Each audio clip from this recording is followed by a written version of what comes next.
Shalom. Welcome back.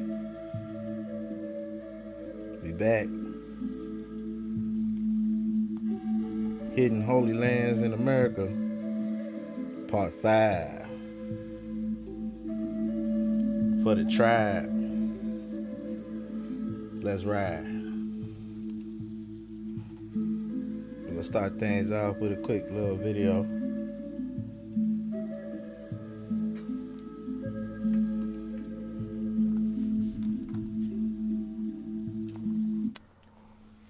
Daniel 7. Who are the four beasts, and who is the little horn? Daniel 7 is a parallel prophecy to Daniel 2. The 10 horns and the little horn are an expansion, giving us more details to what to look out for in these last days. Let's get started. Daniel 7:4. The first was like a lion and had eagle's wings. The first beast of Daniel 7 is a lion. And again, this is Babylon with King Nebuchadnezzar. Daniel 7:5. And behold, another beast, a second, like to a bear, and it had 3 ribs in the mouth of it between the teeth of it. The second beast, the bear, is Medo-Persia. The 3 ribs represent the sides on which they ruled, the west, north, and the south. Daniel 7:6. I beheld, and lo, another, a leopard, which had upon the back of it 4 wings of a fowl. The beast had also 4 heads. The third beast, the leopard, is Greece, with the leader Alexander the Great. The 4 heads represent the 4 major generals under Alexander. Daniel 7:7. And behold, a 4th beast, dreadful and terrible, and strong exceedingly, and had great iron teeth, and it had 10 horns. The 4th beast represents the Roman Empire. Notice how it had iron, just like the Roman Empire of Daniel 2 had iron. The 10 horns that stem from Rome are again the 10 nations or kingdoms that rise up after the fall of the Roman Empire to make up the European kingdoms.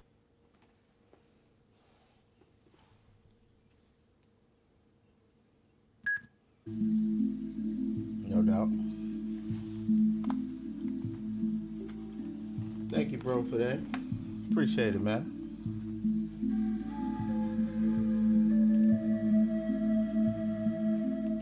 And that's what we talking about today. We talking about Rome and Greece in America.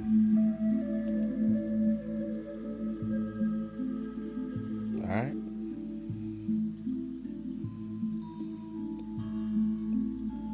We got plenty of cities. More than 100 cities and towns across the U.S. have been named after Greek cities, mythological heroes, and historical figures of ancient and modern times. Greek culture and history held a profound influence on the founding fathers and early American society. The ideals of democracy, free thought, and individual liberties, deeply rooted in Greek philosophy and governance, resonated with the aspirations of the new nation. Naming cities and towns after significant locations in ancient Greece served as a symbolic tribute to the heritage and values that inspired the American experiments. Alright? I don't know how to say that one. Ypsilanti is a city in Michigan named after Demetrius Ypsilantis, like Atlantis, a hero in the Greek War of Independence, showing the universal meaning of Greek uprising against the Ottoman Empire and its values. Olympia is the capital of the state of Washington and the county seat of Thurston County.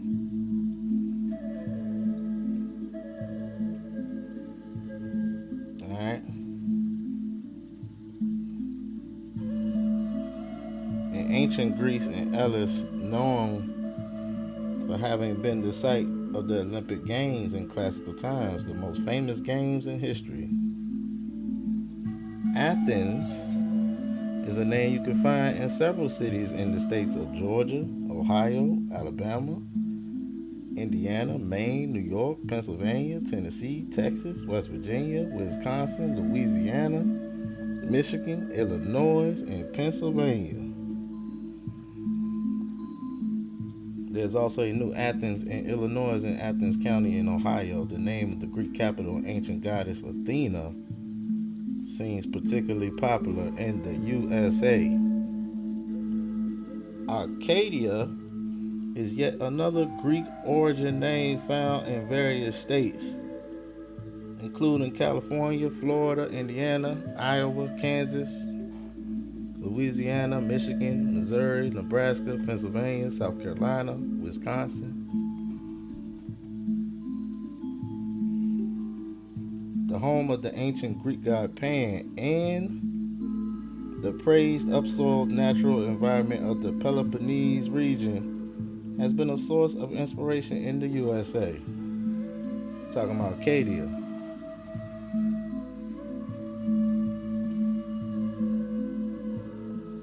Alright.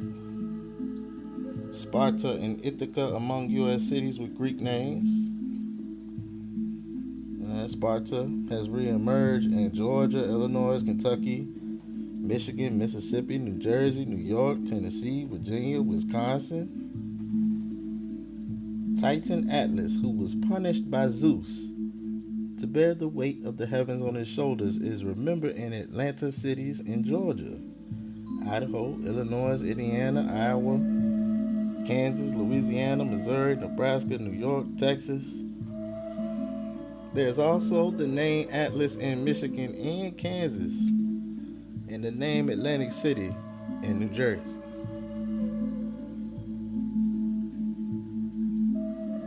Troy, the ancient city of the Trojan War, described in Homer's epic, the Iliad, has been a source of inspiration for cities and residencies in Alabama. Alright, you see all these states, right?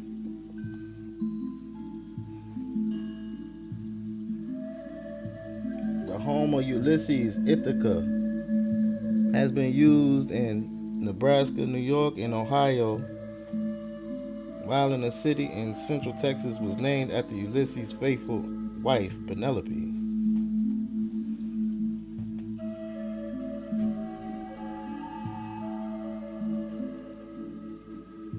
Alright, cities bearing the name of the ancient epic poet Homer are found in the states of Alaska, Georgia, Illinois, Indiana, Louisiana, Nebraska, New York, Ohio. And don't forget about the Simpsons. So yeah, all these names all throughout the states, right? Is it a coincidence? I don't think so.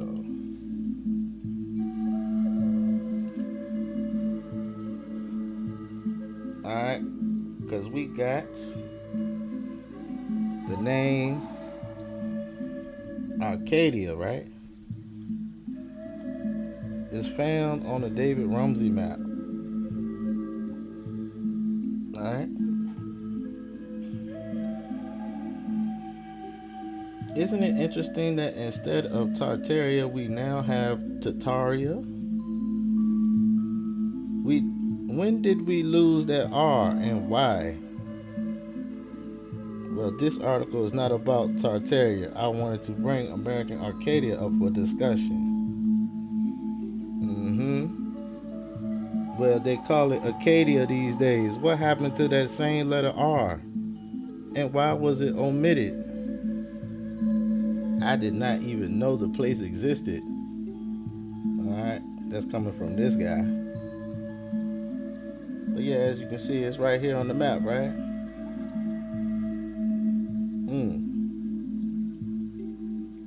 Arcadia. Now we just got it on the last one. Arcadia is the home of the ancient Greek god Pan. Alright? So, just so happened to have the David Rumsey map pulled up. Okay. Let's take a look. Should be right here.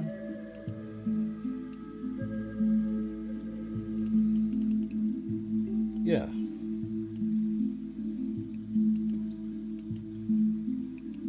Okay. Arcadia, right there. In the Canada province. L Arcadia Providence, Arcadia. Alright, take a good look. What's going on here? Okay. Can we zoom out? Dang. Alright. Right next to this water right here. Hold on, man. Alright, here we go. You got Terra del Labrador. Alright. You also got something called Paradise right there. Paradise? Really? Up there? Yeah, as you can see, it's right there.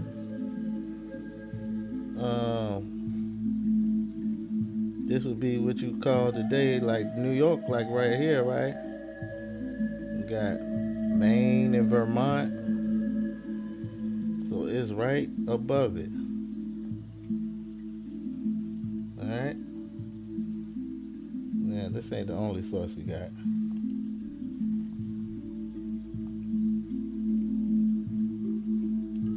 Let's see.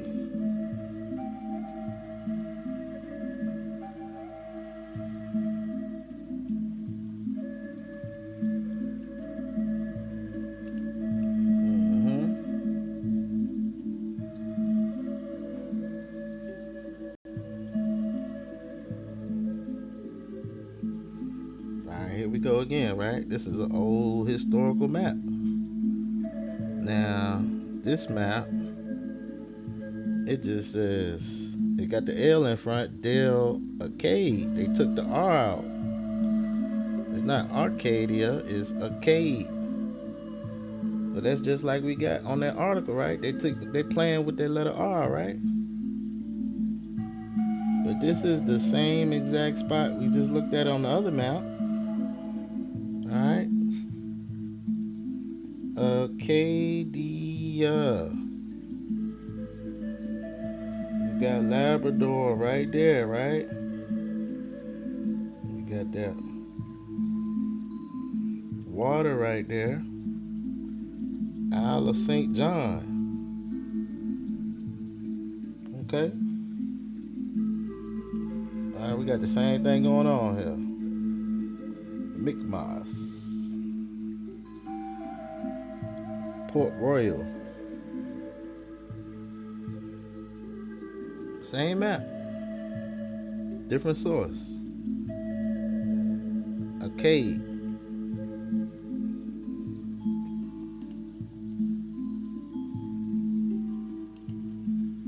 They say it's the home of Pan. Alright, and then I found this map. Now they put the R back on there. L Arcade, right? Is this the same place? They got this one a little cluttered. It's kind of hard to tell. But this is a historical ancient map. I don't know if it's ancient, but it's old. What we got going on this map, man? Kind of hard to read this one.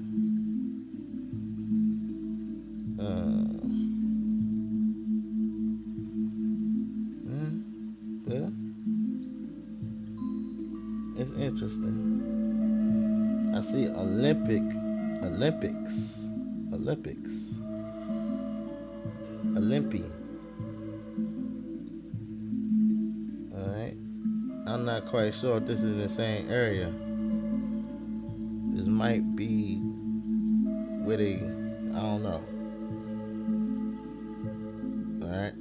But But that's just another one showing you how they play with that R, right? And you got a map of Newark, NYC. Alright, we got another Arcadia, right? District of Arcadia now. Alright, I see Newark. Is that Newark, New Jersey?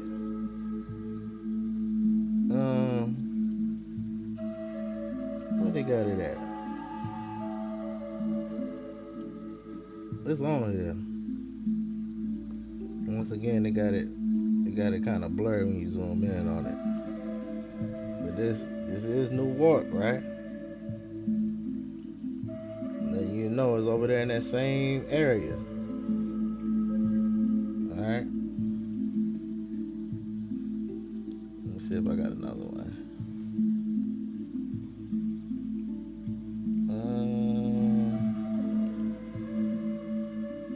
Oh yeah, this is the blurred one. Alright, this one got blurred out. Don't worry about this one. Yeah, man.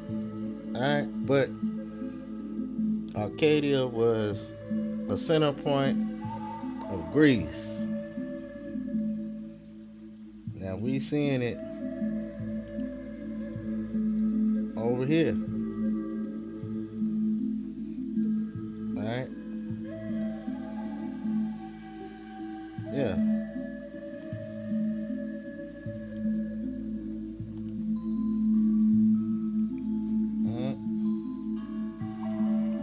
Lago de Arcadia.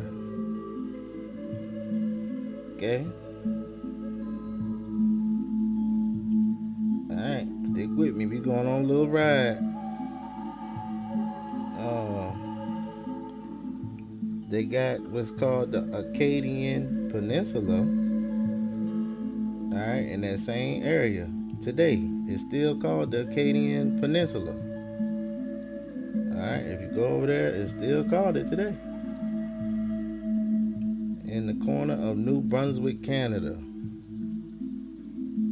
Alright, portions of Gloucester and Northumberland counties. Alright, they still calling it Arcadia today. They just took the R out. It's saying Acadians are descendants of French who settled in Acadia during the 17th, 18th century. Okay, many of whom are descended from the indigenous people of the region. What happened to them? Expulsion of the Acadians, also known as the Great Upheaval, the Great Expulsion, the Great Deportation, and Le Grand Derangement, was forced removal. Forced removal by the British of the Acadian people from the present-day Canadian maritime provinces of Nova Scotia, New Brunswick, Prince Edward Island, and northern Maine, parts of an area also known as Acadia. The expulsion between 1755 and 1764 occurred during the French and Indian War. The North American theater of the 7 Years' War was part of the British military campaign against New France. The British first deported Acadians to the 13 colonies, and after 1758 transported additional Acadians to Britain and France. In all, of the 14,100 Acadians in the region, approximately 11,500 Acadians were deported. A census of 1764 indicates that 2,600 Acadians remained in the colony, having eluded capture. So there you go. We see this is a common theme right here. Kicking people out. Alright, they got a picture of it. Now we know that this probably done got whitewashed right here. As you can see, they put a big old church. And man, they got a lot of crosses, don't it? They represent hard, ain't it? We see what time it is. Alright, now, you know, good and well that this was not so-called pale-face people. All right, they are a new addition. Yeah, you get the point, right? Kicked out. Now today they got what's called Acadia National Park.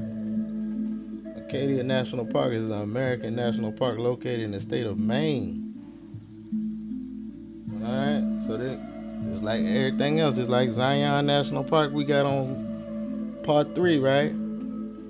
They take your stuff and turn it into a national park. Okay, this is what they do. Because when it's a national park, you can't mess with it. You can't dig, you can't do nothing. Alright? Acadia National Park is an American national park located in the state of Maine. The park preserves about half of the Mount Desert Island on the coast of Maine.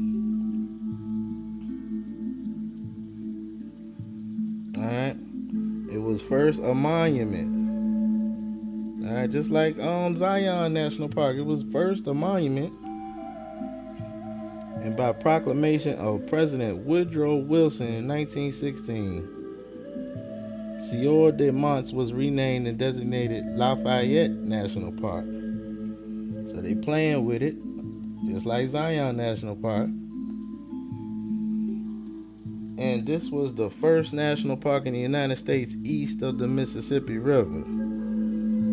The only one in the northeastern United States. So this must have been special. They made this the first one on the east of the river. It was renamed Acadia National Park in 1929. They said, "Look what? We gotta cleanse our sins and just name it what it is." So there you go. Right there in Maine today, you got Acadia National Park. Alright, same place that we got on the David Rumsey map. Alright. Here it is again. Alright, and notice it's right next to Quebec. Canada. This is the borderline of Canada right here.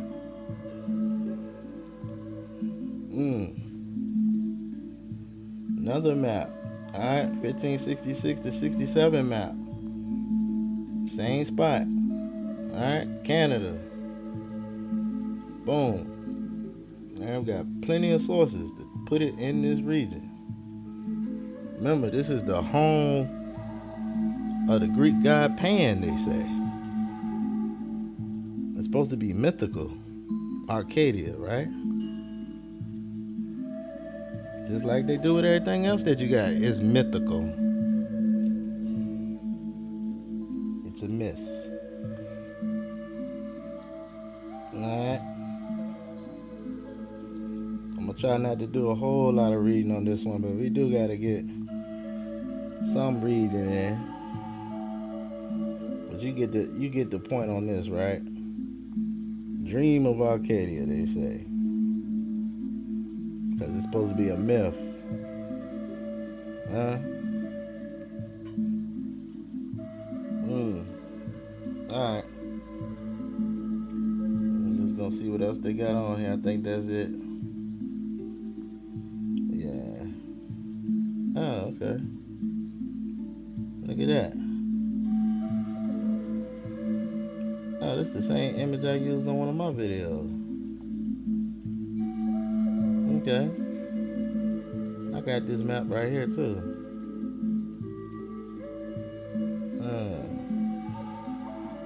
Here we go. They laying people down. What's going on in this picture? Hold up, man. You got fire. They getting laid down. Hold up.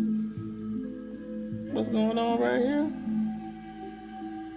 Here's one of the episodes of La Conquista in the New World in these prints. I wonder if this got anything to do with Deuteronomy 28. Alright, let's see. Just with firearms. Yep, they They like to hide them guns. Alright.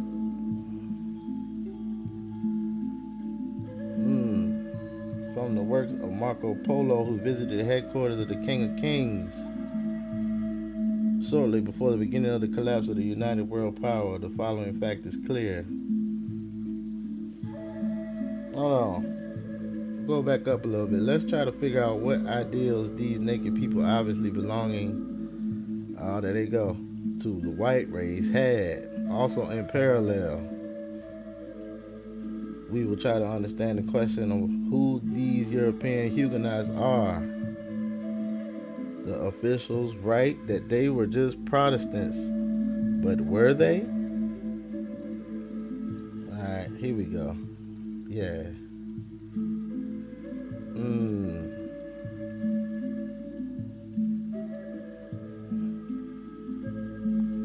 Okay. Yeah, a lot of whitewashing going on here. Alright. Kublai Khan, or the great King of Kings, punished Christians and Mohammedans for internecine clashes, saying in front of them that you are fingers of one hand and fingers cannot fight each other.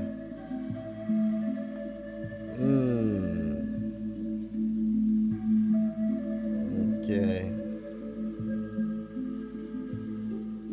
The great King of Kings, huh? Yeah.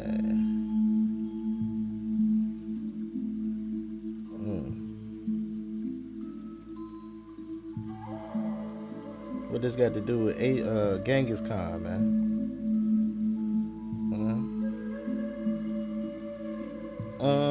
Let me see. They did not even spare women and children. How does this fit in with? Man, we ain't talking about Christian, man. We talking about. Look at this. What's going on here? Why they look like blue people? Man, what? A Huguenot draws to us how Indians removed the Spaniards' thirst for gold by pouring hot metal down their throats. Oh, okay. Yeah, some get back on the Spaniards going on here. Okay. They got them looking crazy though, huh? What's up with the giant heads?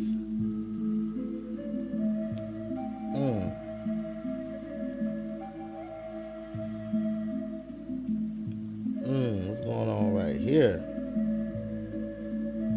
These Spaniards, or simply Catholics, have conducted Inquisition throughout American continent. Here again, they are burning the Tartar-like house, and next to them, there is a woman on a tree in a royal crown. Okay, see what the Spaniards is out there doing? You see it, no?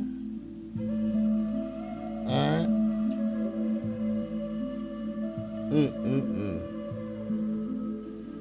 These are not savages. These are people who simply have a view of the world different from the conquistadors. You and I know that the American continent has numerous antique structures, no less than Europe. It turns out these prints show us how people in the countryside were exterminated. Yeah, man. They got exterminated up there too. For sure. Scriptures talk about them being naked too. This life of naked people in nature is the key to understanding why the conquistadors destroyed the white population of America. So yeah, that was part of the curses, man. Yeah. Yep. It seems that it was destroyed even in those American antique cities, where these people were not savages, able to make a crown just like of that Caucasian woman hanged on there. They saying it's a Caucasian woman. See how they whitewash it? They whitewash that. Alright, they won't. Come on now.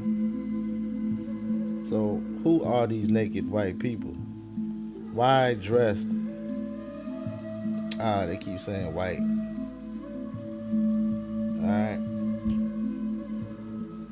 Yeah. This person don't know what's going on for real.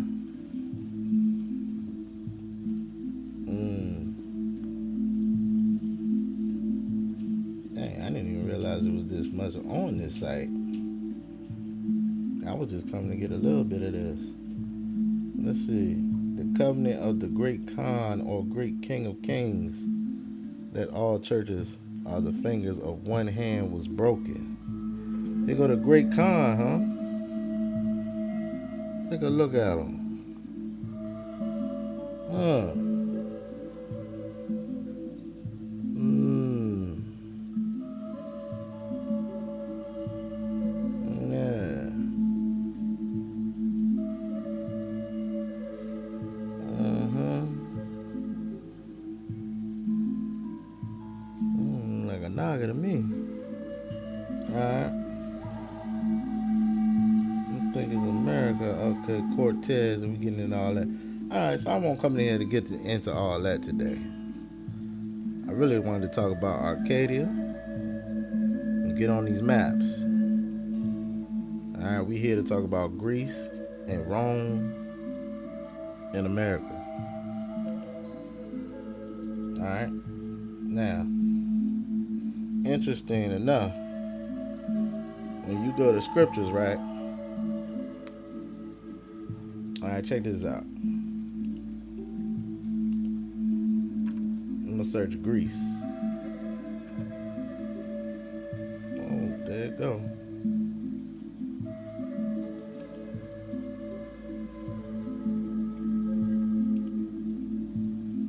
Wow. So it was up and running this whole time. Now it's gonna black out. Okay. That's cool. Go back. We gonna search Greece. Alright. Greece. First thing that pop up, Genesis 10:2. Alright, we're going to the first thing it pops up. Genesis 10:2. Alright. Now it doesn't say the word Greece. It says Yavon or Javan.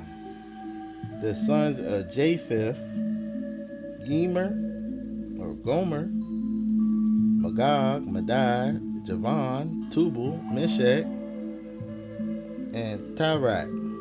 How you say that? Tiras. That's right, Tiras. But yeah, Javan. Alright, this is where the word Greece come from. Now this is in Genesis. Alright, Grecia, Javan. Alright, the name of the son of Joktan. Now look at this. Look what they doing right here. Alright, they said this is the name of the son of Joktan, but I'm looking at it, it says the sons of Japheth. Because Joktan is the son of Shem. It's part of Shem. Right? He's of the line of Shem. This is not of Shem. This is of Japheth. So you see what they're doing, right? They think you just stupid. Alright? They're going to say the son of Joktan. That ain't right. But anyway. Grecian. Alright? Greece. Javan, Greece. Alright, so this is where you get your line of Greece from, huh? Huh? Is that right? Is that right? Now, maybe somehow, some way they got mixed. Alright? But the first thing you get is Javan when you type in Greece. Grecia. Alright. So they said son of Joktan, so I asked them.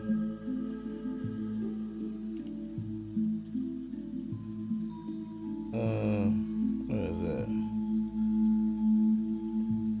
That's not even up no more, is it? Okay, don't worry about it. But alright. Interesting too. Go back. If you go a little further down in this chapter, right? It started talking about Nimrod. Alright, and Cush begat Nimrod. Verse 8. He began to be a warrior and hunter in the earth, and he was a warrior and hunter before Hawa. Wherefore it is said, even as Nimrod, the warrior and hunter before Hawa. And the beginning of his kingdom was Babel, and Erech, and Akkad, and Calneh, in the land of Shinar. Interesting. Okay? You see the word Akkad, right? So I said, okay, that's kind of sounding like Acadia, which is Arcadia. So you click on it, and yeah, you can spell it with K's or you can spell it with C's. From unused root, probably meaning to strengthen a fortress, Akkad, a place in Babel. Interesting. Alright, cuz shout out to Ayob Nasir. He did a lot of research on Babel, right? Where is that?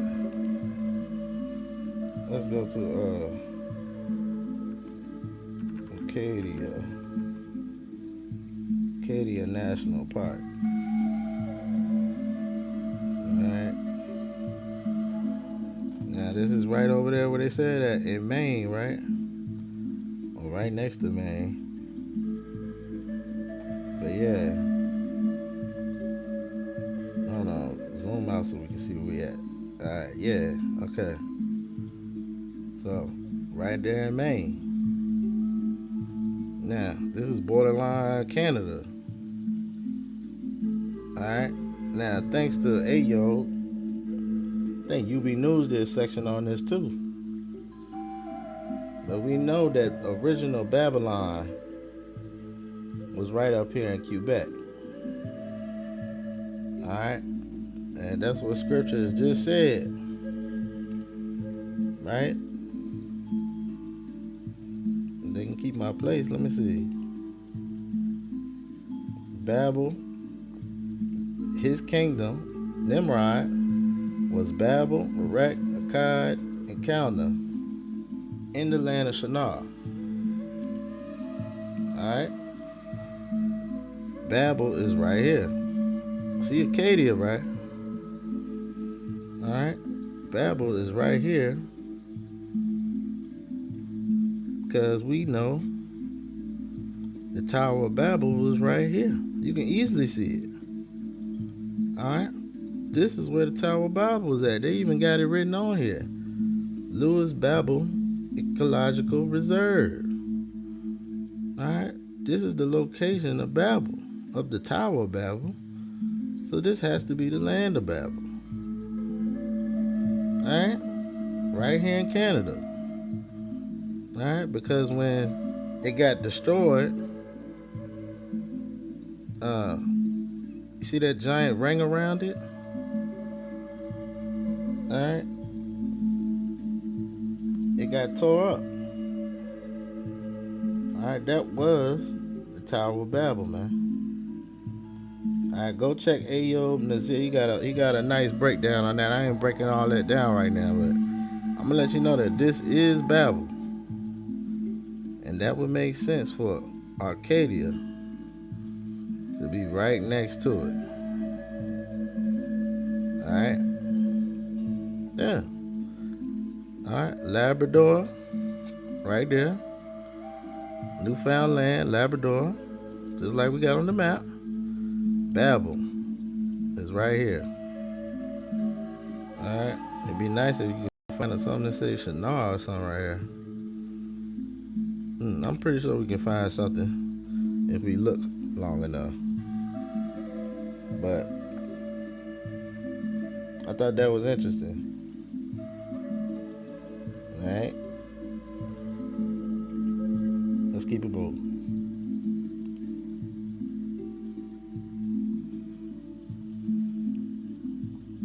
Alright, so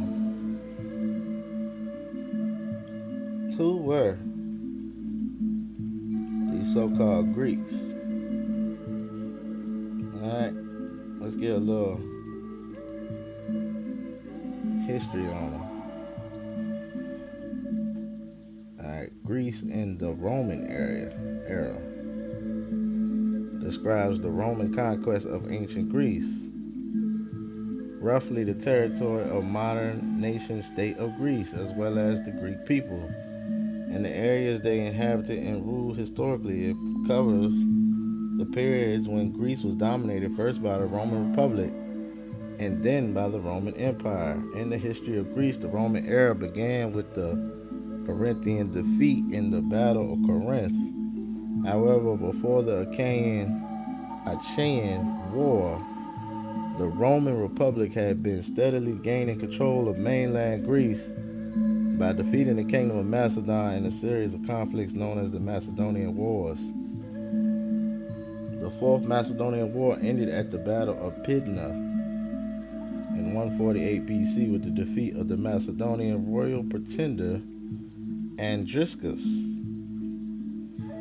The definitive Roman occupation of the Greek world was established after the Battle of Actium, in which Augustus defeated Cleopatra, the Greek Ptolemaic queen of Egypt, and the Roman general Mark Antony, and afterwards conquered Alexandria, the last great city of the Hellenistic Egypt. The Roman era of the Greek history continued with Emperor Constantine the Great's adoption of Byzantine as Nova Roma, the capital city of the Roman Empire, in 330 AD. The city was named Constantinople. Afterwards, the Byzantine Empire was Eastern Roman Empire, including Greek and Roman culture. Alright, now they got this modern day map. Alright, this is where they said would be modern day. But one thing to notice is that everything seems like it had a superior and an inferior back then. Alright? What's that? Moesha? But yeah, this is modern day stuff right here, alright? We talking about ancient Greece. Matter of fact, I believe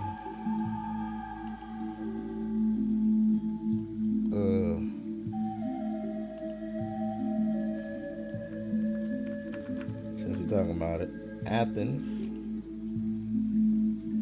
They got an Athens right there in Georgia, right? Alright. So, Georgia,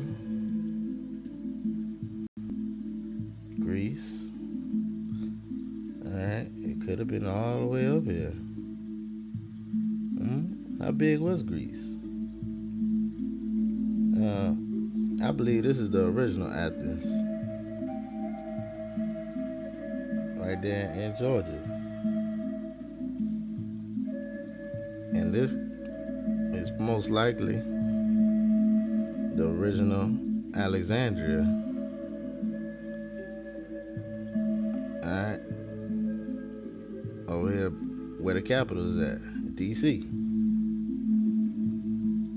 Alright. Now we just putting things together. Nothing is 100% because I wasn't there back then. But we putting it together. Alright, let's see. Hold on.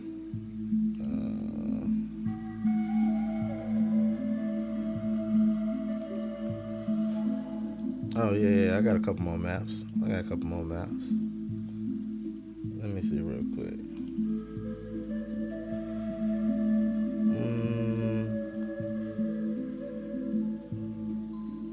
So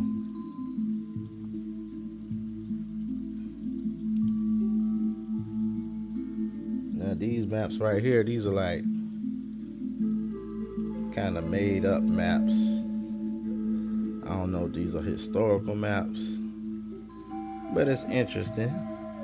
I didn't make them. Alright. So over here, you got to tell you which color coded area it is. So Nova Italia, they say. Alright, and they got Roma right there. Alright, they even got the different places on it. Apollopolis, Primolopolis, Nova Roma. They saying all this is wrong. Everything right here in red.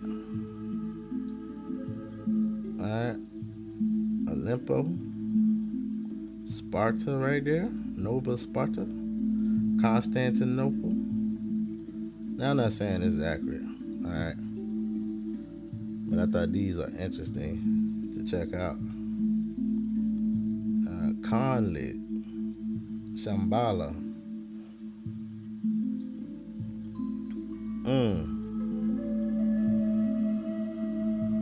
Yeah, that's an interesting one right here. Alright, just something to check out. See if there's anything on here. Yeah, we're just looking. I got another one. I think I got another one. Yeah. What's going on with this one?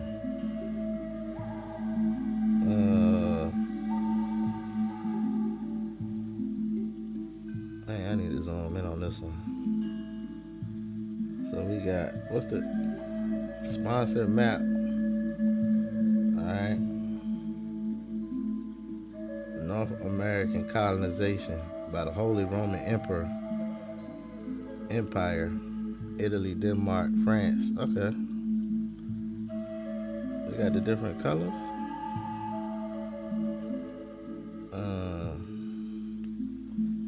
Hard to read some of this stuff. Let me see.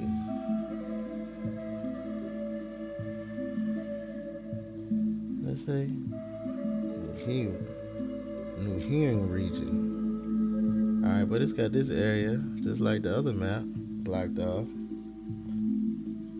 This is an interesting one.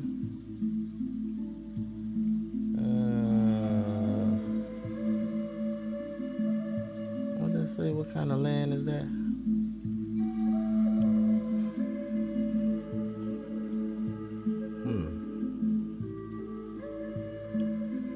Alright. Let's go to the next one. I can't really see this one too good. Go to the next one.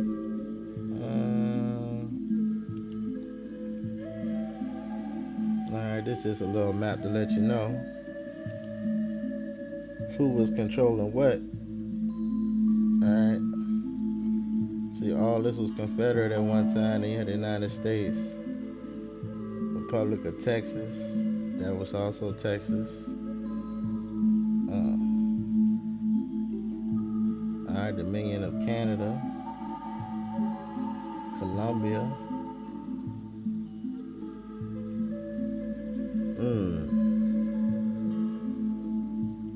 Okay.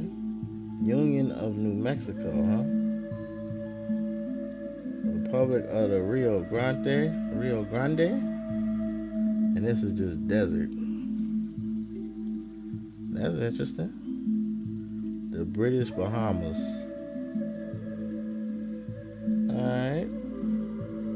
Let you know a little something was going on. See how it kept changing up. Got another one. Now this is supposed to be Roman North America in 230 AD.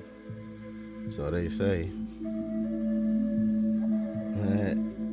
So see how they got the whole East Coast as Rome. That's interesting. They got Florida all the way over here. All of this was Florida at one point. Germania. Okay. So yeah, all of this is Roman North America in 230 AD. So So they had all that. So they say. Alright, don't take these ones as 100% accurate. What's this? Oh yeah, that's an interesting one. So once again, it got the Roman in the same kind of area, right?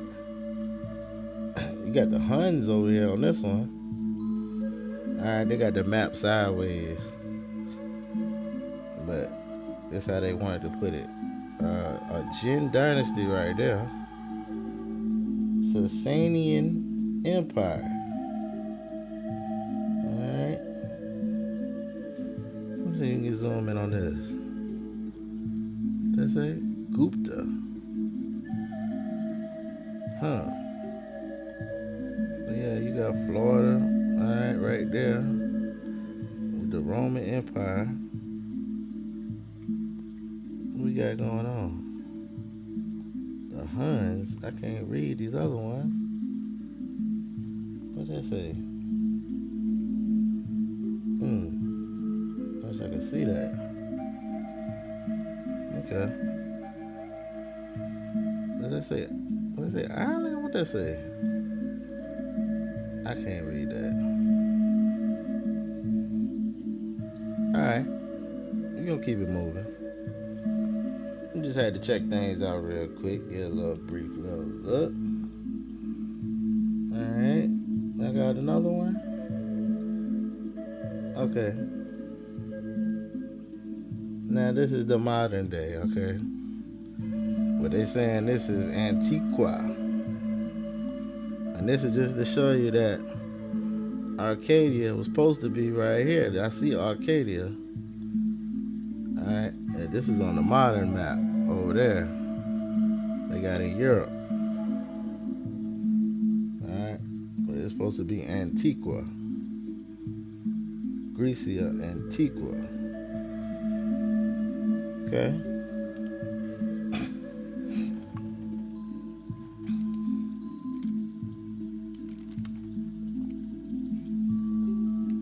Okay, cool. Moving on.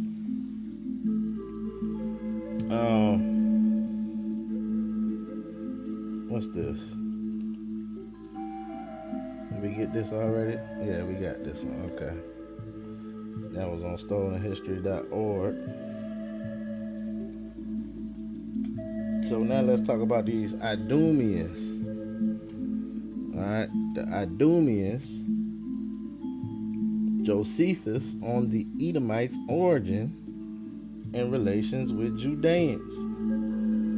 Alright, we're gonna get it from your boy Josephus real quick. You know, Flavius Josephus, aka Mr. Piso.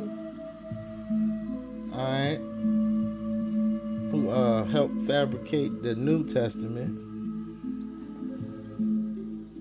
But yeah, this is from his book.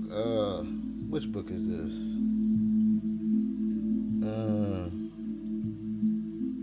Ancient author Josephus, Judean Antiquities against Apion and Judean War, various passages. Alright, so this is just various passages. I'm gonna get like 2 paragraphs out of here. This is supposed to be the origin of the Idumeans. Alright? Was he Idumean? Let me see. This post is part of the Biblical Peoples Redux series. Okay. Alright. So right here they telling you descendants of Noah's sons Shem, Japheth, and Ham, and Josephus, and Philo. The Ishmaelites he got is the Arabians from Jubilees. The Edomites, those are the Idumeans. The Amalekites. Alright. We got Phoenicians as the Canaanites. Now, you know they played a lot with that Phoenician title, man. They gave it to a lot of different people. He's saying the Cushites are the Ethiopians. Alright. Midians and Moabites, Arabians. Now, I don't know if this is 100% accurate. Alright, that is interesting. Alright, we dodging all hijacks. Alright, okay. Origins of Edom, Idumea, Idumeans, and Amalekites. Alright, this is coming from where? The Judean Antiquities. After the death of Isaac, his sons divided the territory between them without retaining what they had inherited. Alright, that's from Genesis 36:6. Esau, for his part, left the city of Hebron to his brother, establishing his home at Seir. They got Sierra, alright, like Sierra Nevada, maybe? I don't know. Ruled over Idumea, naming the country after himself. For Esau also bore the nickname Edom, or Edom, which he obtained after following circumstances. One day while Esau was a boy, he was returning home tired and starving. Esau encountered his brother Jacob, who had prepared his lunch for a rich dish of lentils with a reddish color, which made Esau even more hungry. So Esau asked him to give him some. At that point, Jacob took advantage of Esau's hunger and required his brother to sell him his rights as firstborn son in exchange for food. Alright, we know this story, right? Esau handed over his rights under an oath, as so because of the reddish color of the stew. Esau was jokingly named by his youthful comrades Edom, as Adoma is the Hebrew word for bread. And that was how he named the country. The more dignified sounding name of Idumea comes from the Greeks. So the Greeks turned it into Idumea. Alright. Esau became the father of 5 children. Among these, Jeush, Jalam, Korah came from one wife, Ahalabama. Wow, that sounds like Alabama, don't it? Ahalabama. Regarding the others, Eliphaz was born from Ada, and Reuel from Besmath. Those were the sons of Esau. Eliphaz had 5 legitimate sons: Teman, Omar, Zepho, Gatam, Kenaz, Amalek. Amalek was a bastard born to him by a concubine named Timnah. Alright. These occupied the region of Idumea termed Gobolitus, and they're called after Amalek, Amalekitis. Alright, we just getting a little backdrop. So I want to skip down to when. Alright, so we know. Now we confirm that the Idumeans are the Edomites, right? So when did they get mixed in with the Jewish? Alright, with the Judeans, they say. Let's see.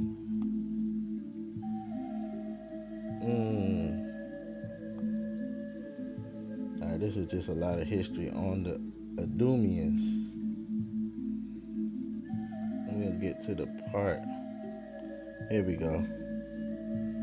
John Hyrcanos the first, and the circumcising of Idumeans, identification as Judeans.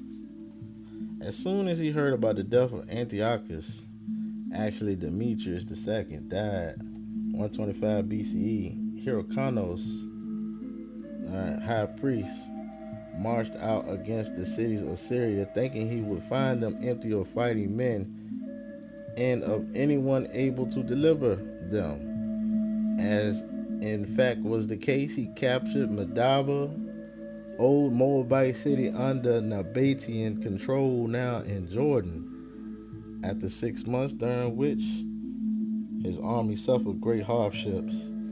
Next, he captured Samaga and its environs, and in addition to these, Shechem, Gerizim, and the Cuthian people. That people lives near the temple built after the model of the sanctuary at Jerusalem, which Alexander permitted their governor Sanballat to build for the sake of his son-in-law Manasseh, the brother of the high priest Jaddua. So when I first read it, I said, oh, okay, that was his son-in-law Manasseh. That would make sense because they got a place right next to Alexandria called Manassas. All right, right over here. But as we have related before, linked to antiquities, now it was 200 years later that this temple was destroyed. Hyrcanos also captured the Idumean cities of Ador and Marissa, and after subduing all the Idumeans, permitted them to remain in their country so long as they had themselves circumcised and were willing to observe the laws of the Judeans. So, out of attachment to the land of their ancestors, the Idumeans submitted to circumcision and to making their manner of life conform in all other respects to that of the Judeans. And from that time on, they have continued to be Judeans. See that? See how they just slide on in there? Alright? It's supposed to be a bloodline, man. You can't just take somebody's customs and say, hey, I'm you. But that's what they do, man. Alright, this is when it first cracked off right here. And then you getting into Herod, the family of Herod, right? What did Herod do? Herod had something to do with it too.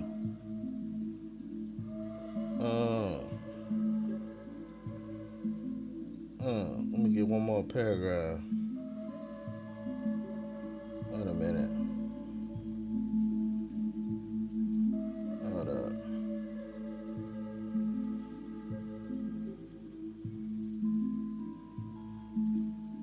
Okay.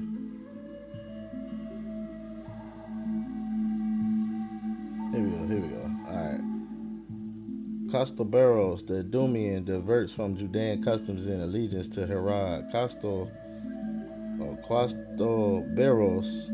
Costoberos was of the Idumean descent and was one of those first in rank among them. His ancestors had been priests of Kos, whom the Idumeans believed to be a god. Now, Hyrcanos had altered their way of life and made them adopt the custom and laws of the Judeans. When Herod took over royal power, he anointed Costoberos governor of Idumea and Gaza, and he gave him his sister Salome in marriage after putting to death Joseph, her former husband, as we have related. Alright, this is a whole lot. I ain't trying to do this much reading. Hold on. Get to the parts.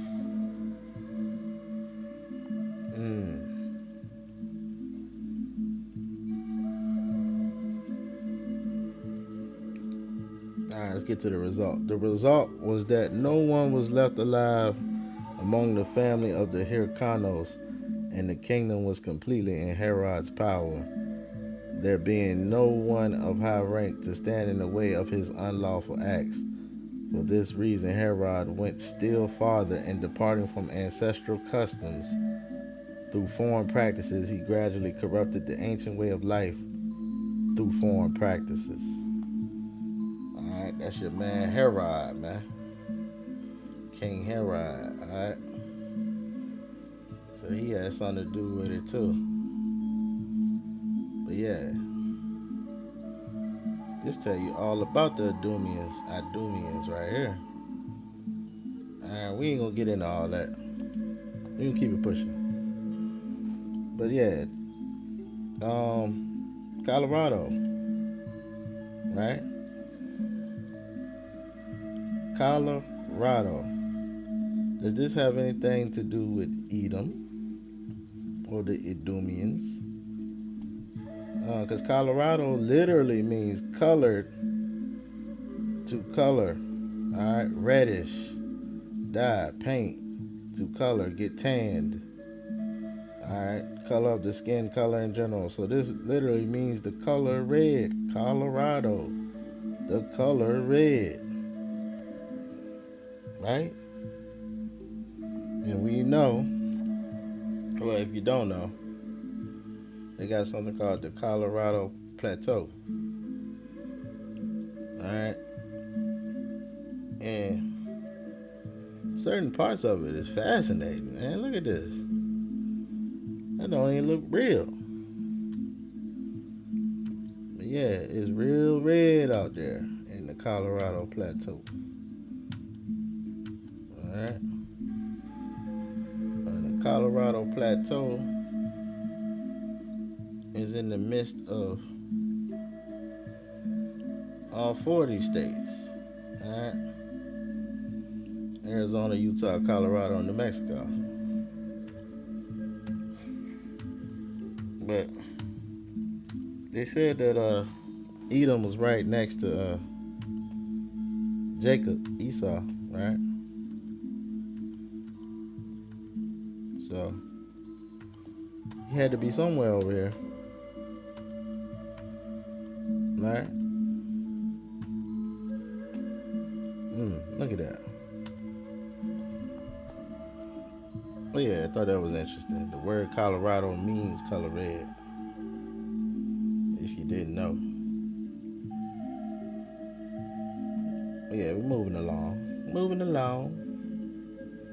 Because now we're going to talk about Rome. Alright. First, let me get the. What do we get? Let's get the etymology of Rome. What do they say? Rome is the capital of Italy, they say. Seat of an ancient republic empire. City of the papacy. Alright. Comes from Old French Rome. From Latin Roma. A word of uncertain origin. The original Roma Quadrata was the fortified closure of the Palatine Hill, according to Tucker, who finds no probability in derivation from and suggests the name is most probably from Arabsma, what? But less likely from Eurosma, hill. Alright, height, point. Alright. So we see hill, we see height, we see point. Okay. Cool. So where's the original Italy then? Alright? But did you know? Oh wait, let's get a history of Rome real quick. We might as well. Where's the history at? I thought I had it on here. Oh yeah, there it is. Okay. Quick history of Rome. Alright. The history of Rome includes the history of the city of Rome, as well as the civilization of ancient Rome. Roman history has been influential on the modern world, especially in the history of the Catholic Church, and Roman law has influenced many modern legal systems. Roman history can be divided into the following periods: prehistorical and early Rome, period of Etruscan dominance, Roman Republic, Roman Empire with the rise of Julius Caesar, you got Octavian, Mark Antony. Western Roman Empire collapsed in 476, they say. 476 to be 1476. Who knows?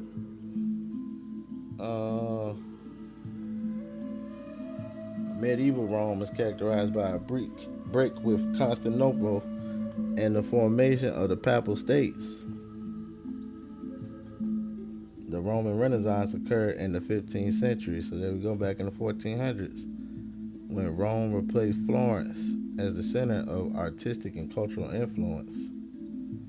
The Roman Renaissance was cut short abruptly with the devastation of the city in 1527, But the papacy reasserted itself in the Counter-Reformation and continued to flourish during the early modern period. Rome was annexed by Napoleon and was part of the First French Empire from 1809 to 1814. So this wasn't even that long ago. Alright. Modern history, the period from the 19th century to present, Rome came under siege again after the Allied invasion of Italy and bombed several times. Okay. Alright. So they talking about modern Rome. But we talking about ancient Rome, right? Where is the real Rome? Alright. Let's get Roma. Alright. They say it's also called Roma. Rome come from Roma. Roma, the eternal city, is Rama, the universal deity, solving the mystery behind Rome's name. Etruscans, the true founders of Rome, in honor of the Indian king Rama. What? Alright. This is a deity, Rama. Alright. I'm not reading all this. We're just going through it. Rama. Alright. Now somebody say, where is that? It come from Riman. Alright. Riman. Alright. Remon. Remon is Akkadian. Alright. We just talked about Acadia. Akkadian. Thunderer. Pomegranate. A title borne by the Syrian storm god Hadad, who was worshipped in the temple in Damascus by Naaman, the Syrian army commander. After Naaman was cured of leprosy by a god of Israel, HAWAH, he set up an altar to the Most High Israel in the temple of Ramon. A Benjaminite from Beroth, father of Benah. Alright, so that's number one. Number two could be a Benjaminite from Beroth, father of Benah and Rechab, the men who killed Ishbosheth and brought his head to David. That's in 2 Samuel chapter 4. Alright. Then you got number three, in Ramon is a town in the south of Judah, given to the tribe of Simeon. The name appears as En and Rimmon. It was occupied by Jews returning from exile. Number four could be a rock to which 600 Benjaminites fled to escape from the Israelites. That's Judges chapter 20. Alright. It is identified with a limestone hill about 3 miles east of Bethel, on which is the modern village of Ramon. And number five is a town in Zebulun given to the Levites in Joshua chapter 19. So these are the biblical instances of Rimmon. Alright? We know everything is biblical. They try to conceal it and hide it, but it's biblical. Alright, they don't really have no history. They gotta take your history. And your history is in that history book you call the Bible. So it's biblical. But yes. Alright, Rimmon. Alright, now we just got Rama, right? Alright. So Rama and Rama. Rama, here's Rama right here. Rama, a major deity in Hinduism. He is worshipped as the seventh and one of the most popular avatars of Vishnu. He's considered the supreme being, also considered as the ideal man. Alright. Is the male protagonist of Hindu epic Ramayana. Does this have anything to do with Ramadan, man? Here you go right here, man. Here go Rama. Alright. Let's take a look at Rama. Alright, what's going on with Rama? I don't know. Central figure, they say. Okay. All right, so that's wrong. And I said, okay, it kind of looked like they called Christian. What's the difference? Right, there are two prominent figures in Hindu mythology, revered as incarnations of Lord Vishnu. So here we go. Alright, you got the weird stuff going on. The elephant man. Alright, elephant head. Rama is portrayed as an ideal king and symbol of righteousness. He is known for his unwavering devotion to duty and adherence to moral values, as seen in his epic journey to rescue his wife Sita from the demon king Ravana. That sounds just like your name. Okay. So here go the comparison of the two. They both blue. They both in Hindu, and they both avatars of Vishnu. Alright? They're very similar. Here they go. Alright? And we just putting two and two together, man. Okay. Where is it? Oh, now it's gonna show me. Okay, that's what I was looking for earlier. Yeah, they was trying to say Javan. Javan is the son of Japheth. Alright? As mentioned in the book of Genesis, he is traditionally associated with Greeks in the regions, while Joktan is another son of Eber. So there you go. Even the Google Assistant knows that. Alright? Because they was trying to say Javan is the son of Joktan. And nah. But yeah. Now this brought me to... Hold up. Let me see. Hold up. We talking about... Yeah. Rome. We still talking about Rome. Roman America, a democracy of Rome. Did you know the American Independent Roman Republic, AIRR, or America IRR, also known as Roman America, is the largest and most populous constituent republic of the Roman Union? Did you know this? Originally a province of Rome, Roman America was upgraded into an independent republic after the Acts of Autonomy in the 1961 Constitution. So look at this, man. Roman America got its flag and everything. Flag of Roman America. Can we get this bigger? Look, that's pretty much the whole. You ain't got Texas though. Ain't this something? Look at this.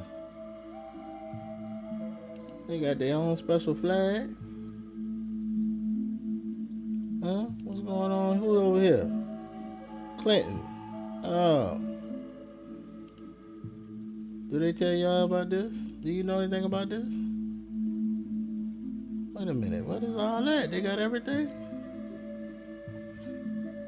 Hold up. After the Great Bargain. Which bargain?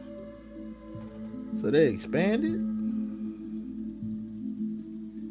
Whoa. We don't know nothing about this Roman America, huh? Alright, go back. Wait a minute. What? Here we go. Alright. Well, this is the largest. Hold up, man. What you doing? Go back. Alright, cool. Can we get back to the article? There you go. It is the largest and most populous constituent republic of the Roman Union.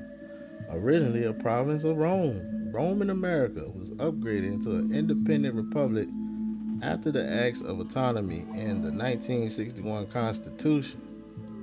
The American Republic was composed of 51 smaller constituent states spanning across its 6.8 million kilometer square land area.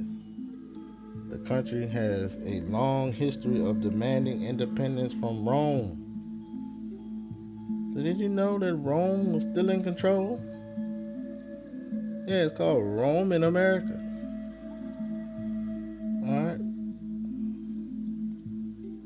Alright, the AIRR, AIR, was a founding member of the United Nations, although it was legally represented by the Roman Union in its affairs with countries outside of the Roman Union. The American IRR currently has the largest economy within Roma, accounting for a third of Roman Union's GDP and 10% of global GDP. Okay. Ethnic group. Well, that's everybody, ain't it? Caucasian, Hispanics, so-called blacks, Asians, mixed.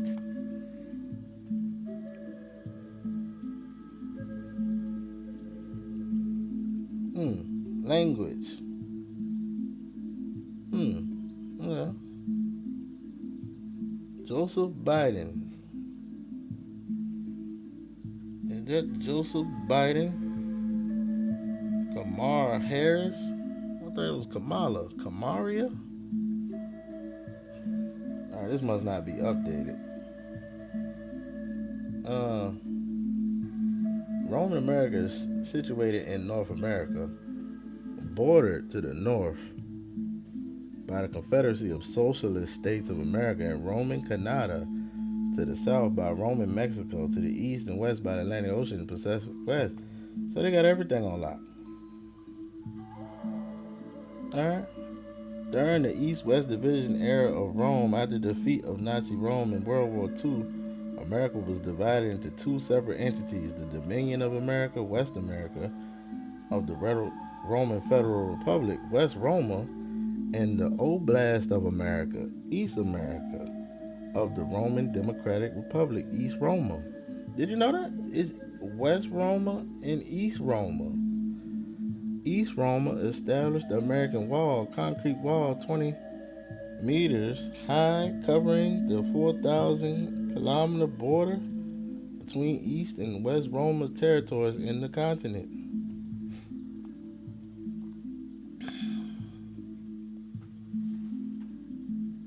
This is interesting. I didn't know any of this.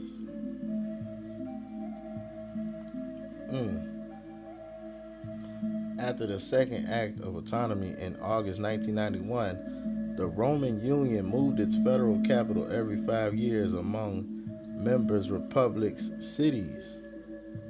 The city of Dominus Angelis in California will serve as Roma's rotating capital in 2021. All right, so this is kind of old, ain't it? When this article came out? All right, hold on. East and West America.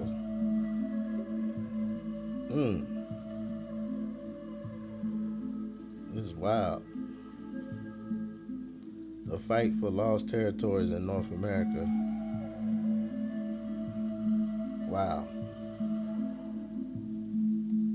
What it said though? In January, Rome invaded Ukraine and annexed it into the Union.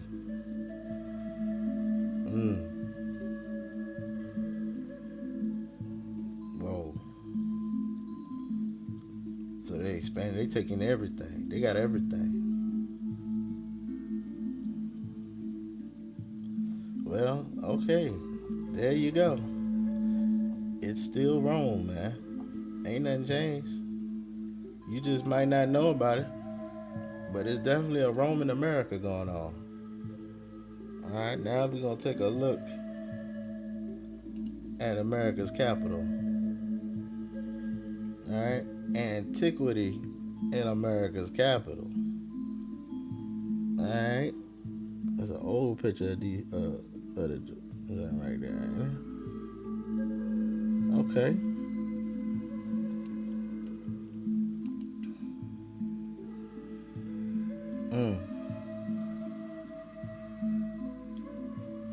Wait a minute. Even before Americans were collecting antiquities, our founding fathers sought to recreate the ancient world in America by making Washington, D.C. a new Rome, they said, on the Potomac. George Washington, Thomas Jefferson, and others not only adopted systems of government and law from the classical, especially Roman, world, they also built a capital city that first echoed ancient Rome and then later Athens in its architecture, sculpture, and painted interiors. The project began in 1791 with the selection of a site in a Roman influenced urban plan designed by Pierre Charles L'Enfant.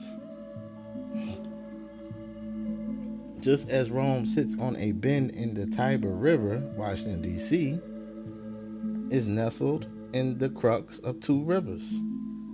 Oh, really? Not now known as the Anacostia and the Potomac. Interestingly, interestingly, DC's territory does include a small offshoot of the Potomac that was, as early as 1664, named Tiber Creek. Hmm?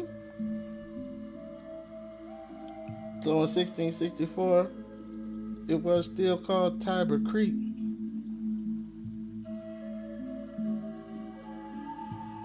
Alright?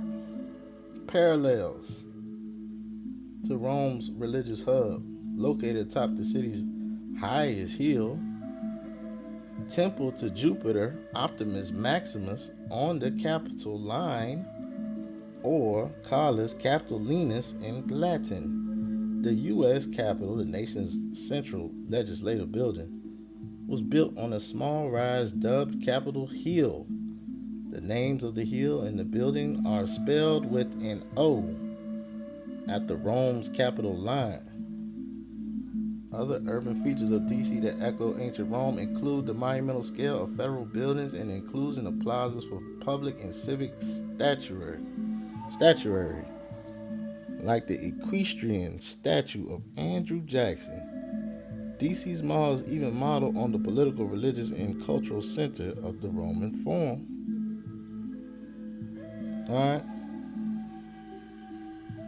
Similarities, right? Alright, I don't think we need to read through all this.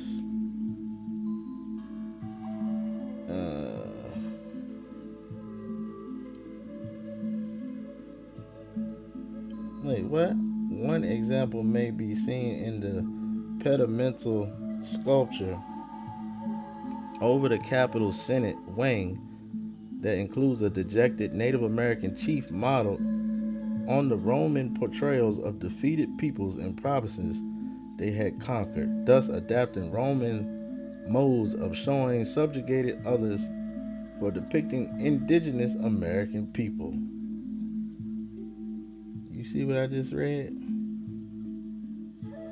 Alright, look.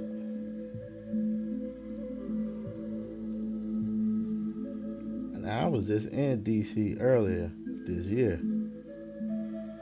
And when you get in DC, man, when you get downtown DC, that whole area got a different vibe, man. It get eerie. Like I felt the eerie feeling when I was down there. It was creepy, man. I ain't gonna lie, I felt that vibe. Like, it's a whole different atmosphere. Look at this, man. Defeated. That's the look of defeat. Alright, they put it on the coins.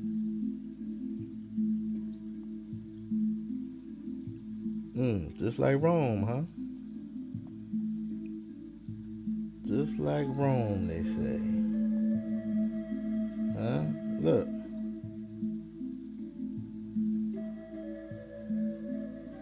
Now look at this. That's supposed to be George Washington, right?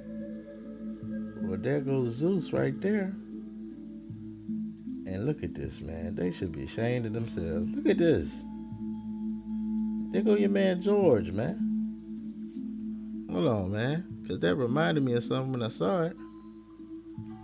I don't know if you've seen that before, but where is it?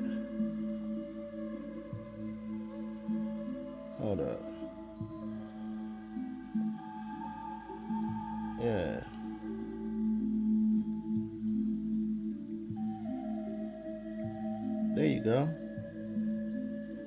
There it is. All right, what's the difference? What's the difference, man? And he got his little, what's that, cloak or something on? He holding it up. All right, look, right in your face, man. All right.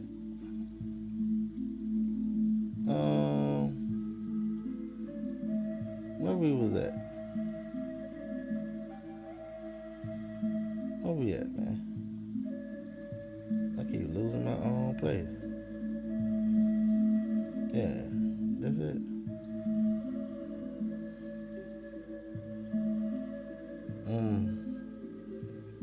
All right, we're gonna skip past all the jive talk because they trying to say, oh, it's just the modeling after this. No, they're not.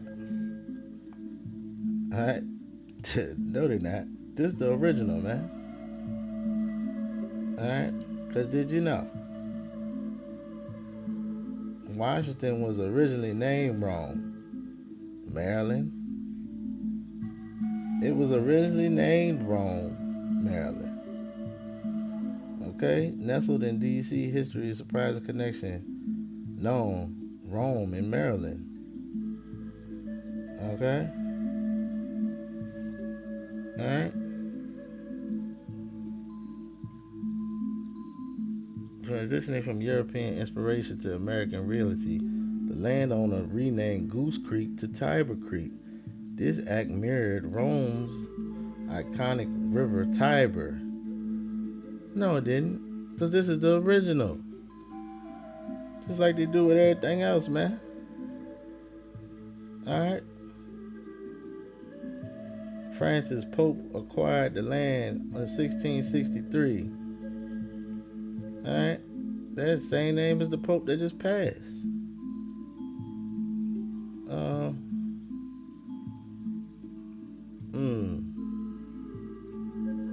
Adding to the narrative's richness is the modern coincidence of Pope Francis, the first American Pope, sharing a name with Francis Pope. This unexpected twist in the story connects the historical and contemporary worlds. It adds a layer of irony and depth, bridging centuries of history through a shared name.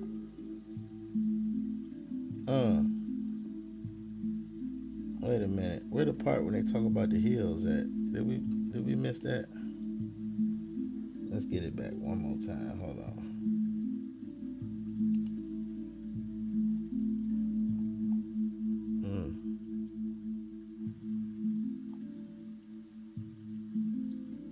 DC.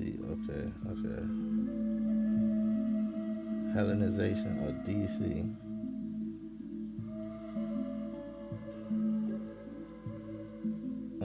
Wait, what? Yeah, he was modeled after Zeus, the statue of George Washington. Okay. Oh, they don't talk about the hills. But yeah, it's 7 hills in DC. Alright, it's 7 hills. Just like Rome is known for their 7 hills. Alright? They got 7 hills too.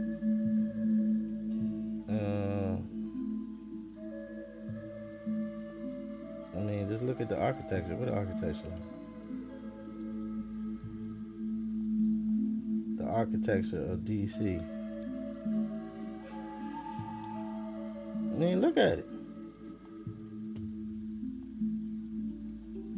This is wrong, man. Union Station. U.S. Capitol.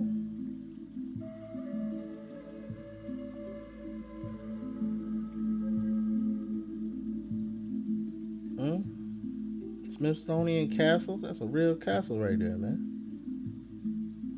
I think I've been in there.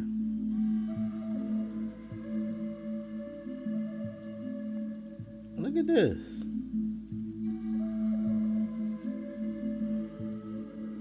The Jefferson Memorial.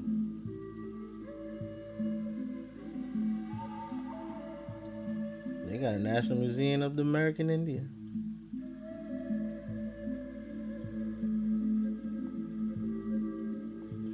Reserve, the Monument,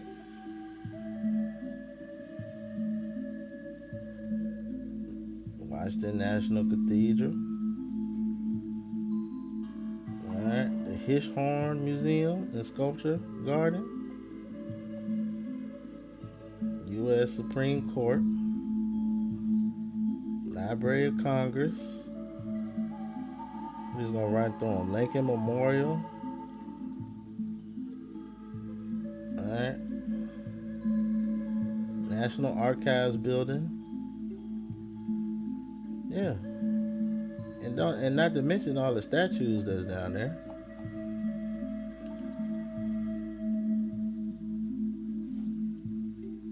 All right, let's keep rolling.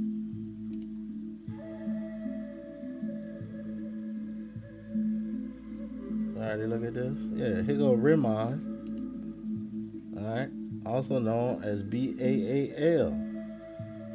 in Assyria, known as Ramanu. All right, the Temple of Rimmon. All right,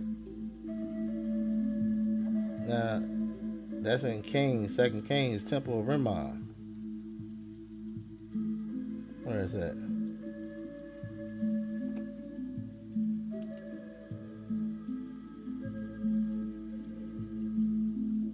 Don't you know? They got a temple of Pan. Hmm? Now, the temple of Pan is located in the region of where? Arcadia, man. Just talked about Arcadia. Alright, this is the same thing. Temple of Rimmon, Temple of Pan. Alright, if you don't know who Pan is, I can put you up on Pan real quick. Hold on. Pan. Ancient Greek religion, mythology. Pan, the god of the wild, shepherds and flocks, rustic music, impromptuous, and companion of nymphs. He has his hindquarters, legs, and horns of a goat, and the same manner as a faun or satyr, with his homeland in Arcadia. Come on, man. We done already figured out where Arcadia is at. So now you know where the home of Pan is. Alright? And Pan is just the same as all of them the same, man. All of them are the same. Because look, when I typed in the Temple of Pan, right? Guess where it took me? It took me to the Temple of Music. I typed in Temple of Pan. Hold on. I typed in Temple of Pan in America. It took me to the Temple of Music, which is in where? New York. We just said that is right. Arcadia is right there next to New York, right? Didn't we just realize that? Do I need to go back to it? Let's go back. Let's put it together, man. Where is that? Isn't it right next to New York?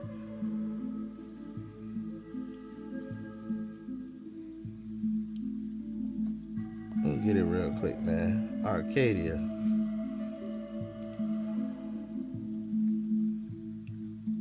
Arcadia. Right there. So where is New York at? It's in the same area, man. Alright, let's get it in Google Maps. Alright. Google Maps. We're going to compare the two.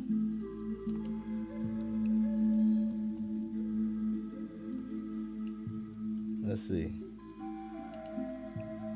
Let's go to back to the national park.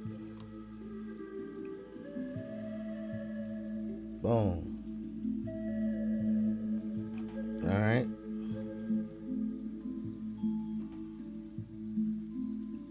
Where is that? Where New York at? That's Maine. New York is right here. It ain't that far away. Alright? It ain't that far. You got Canada right there. Ain't this New York? Yeah. So yeah, that would make sense. Alright, that would definitely make sense. And let me see.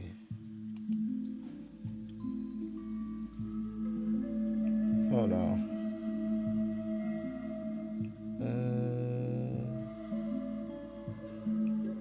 History.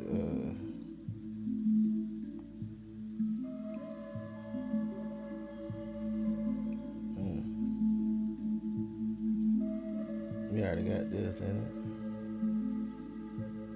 it? Alright, we was talking about Pan. Okay, cool. Temple of Pan, Pan America. Okay, yeah. So we getting close to wrapping this up, man. This one ain't that hard. Ain't that hard to tell on this one. All right, the Armenian god, so-called god, Rahman or Riemann. All right. So we just got that his name was Rama, but it can go either way. All right, Rama or Riemann. All right, the same thing. All right, these are the same thing. Same as. I ain't gonna rate it. I just want to show you it's the same. It can go either or. It's the same as your boy. Alright, here he is. And guess where his sculpture is at? Manhattan, New York. So they got the Temple of Music in New York. Alright, when I typed in Temple of Pan, it took me to New York. Now when I look for his statue, and it's nasty too, man. Look at this, man. They ought to be ashamed of themselves. Come on, man. He ain't even got no clothes on. Get this out of here. They got this right there. Right there for everybody to walk by and see. Right there in Manhattan, man.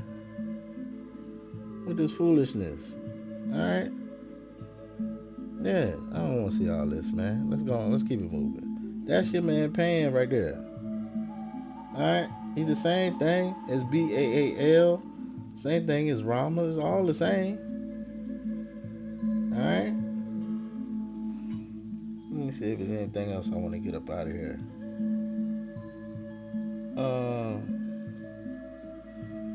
I feel like we missed something. Oh, this right here. Okay, yeah. Yeah, they all doing the same hand gesture, man.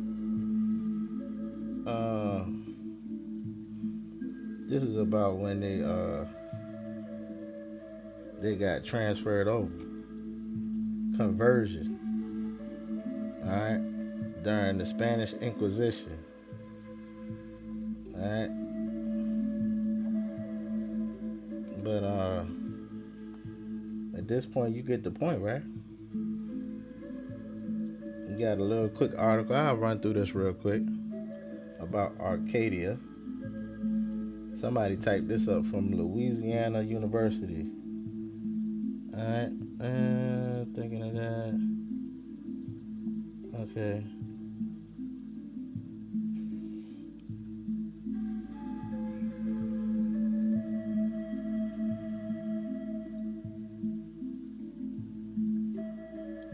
Let me see if I want to get any of this. I don't even know.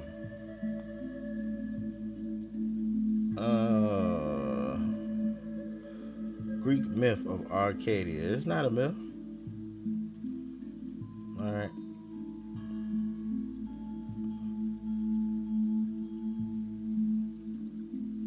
Mm.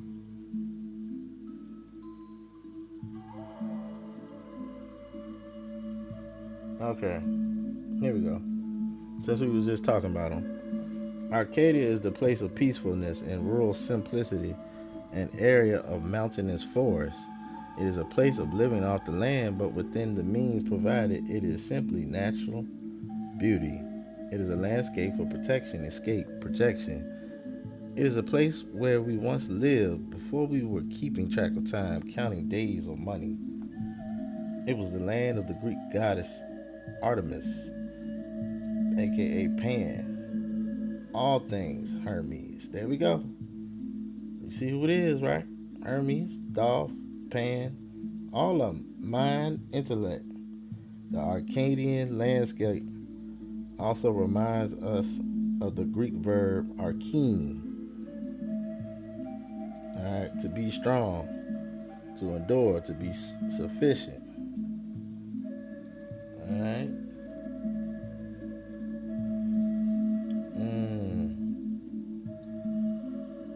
See if it say anything I want out of here real quick.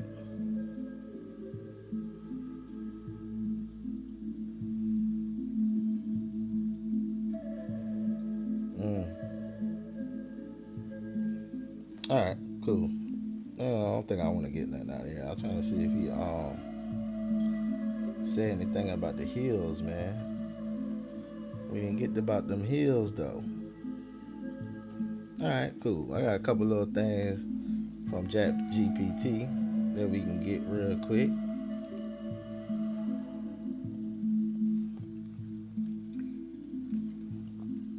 Here we go. Who is Pan? God of the wild, shepherds flocks, half man, half goat, satyr. All right, associated with panic, lust, chaos, and unrestrained nature. He can't restrain himself. That's why he's looking like that. All right. All right. This is why they got that obelisk, which is a giant phallus, as the monument, man.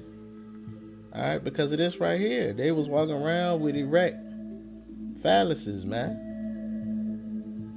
All right, these half goat, half men. It was all about lust, chaos, panic. All right, merged with Faunus, Roman, later demonized by Christianity as a prototype of Satan, who is Ramon. The same thing, man. Baal Hadad, god of storms, rain, and thunder, attribute sky god associated with fertility and war. Name meaning Remind, also meaning pomegranate in Hebrew, a fertility symbol in Israelite tradition. Do they connect? Yes. And rain god equals agricultural life, nature, storm, forest, chaos, weather. Alright. They got different symbols. That's all.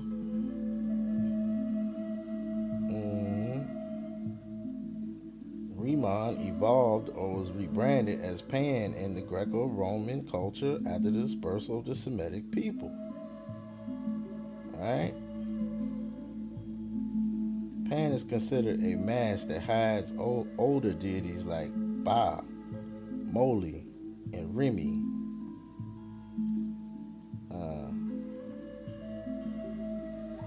They were condemned, okay? All of it. They're all manifestations and depictions of Satan. Same thing, man. Alright? They're not the same deity, but they both represent the same stuff. Okay.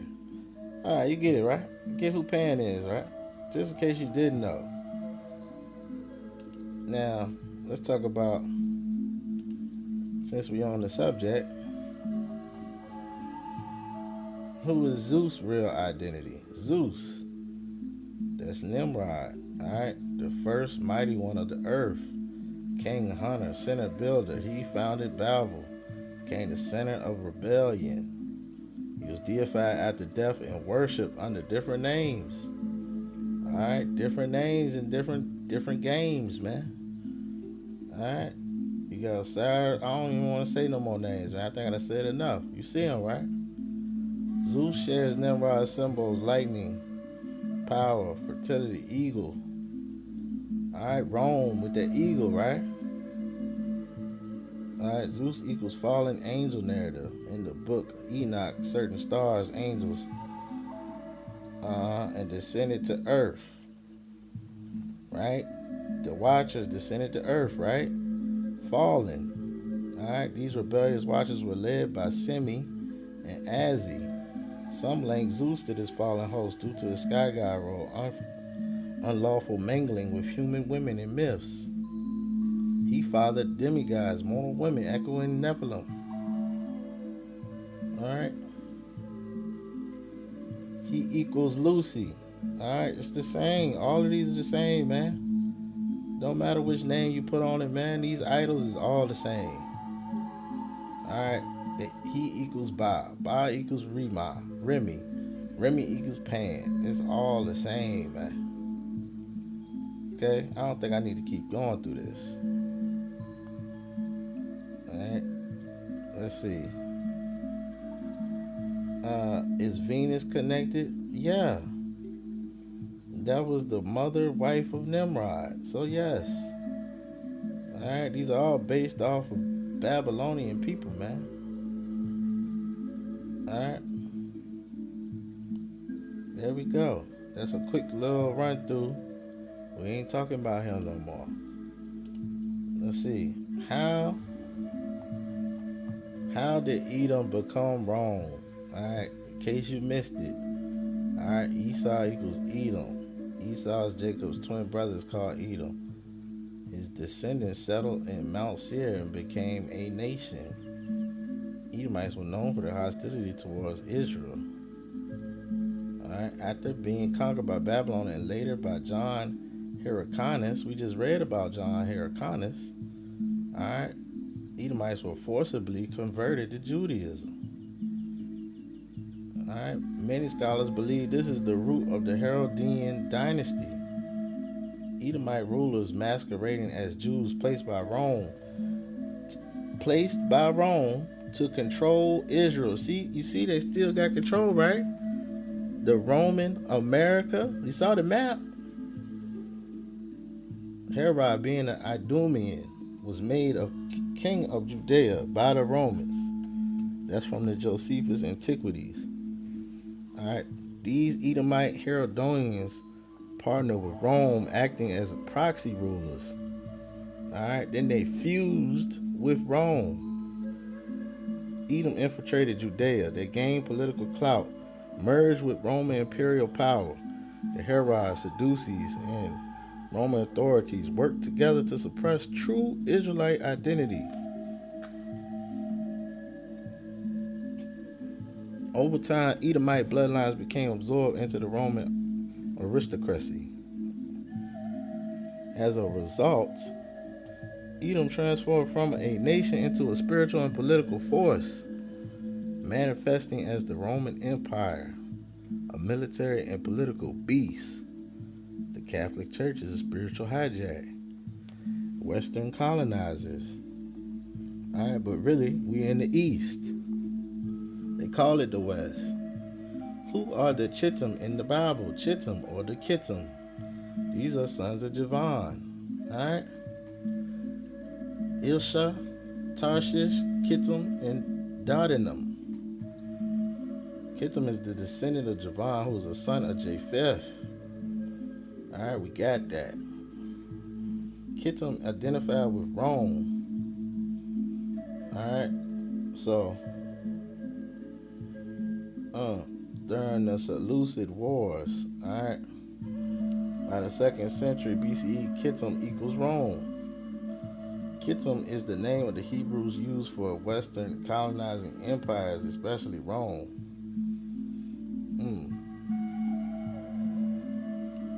So now he's saying Hebrews, but they are from the Japhetic line. So how can they be? I don't know. We keep it moving. While Edom, Esau is from Shem. Isaac, Esau, Chittim is from Japheth, Javan, Kittim. So how do they connect? Okay, yeah, because Edom is from Shem, alright? But Kittim is from, or Chittim is from Japheth. How do they connect? So Edom, Semitic, and Chittim, Japhetic, joined forces in the Roman Empire. So they connected. Alright, Japheth and Edom got together. Edom brought the religious deception, false messiah, temple corruption. Chittim brought the military and cultural colonization, Rome, Greece, Europe. To summarize this up, alright, enemy and rival bloodline in Chittim, Javan, Western naval political power, Gentile oppressors, Rome, fusion of both military and religious empire. Alright, here goes some supporting scriptures. Go check out Obadiah chapter 1. There's only one chapter in Obadiah. Alright, Daniel 11:30. The ships of Kittim come against the kings of the south. Psalms 83. We're going to get that before we leave out of here.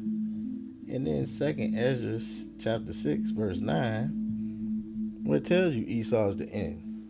Alright? Jacob is the beginning. Alright? Jacob is the beginning of the next age. Alright?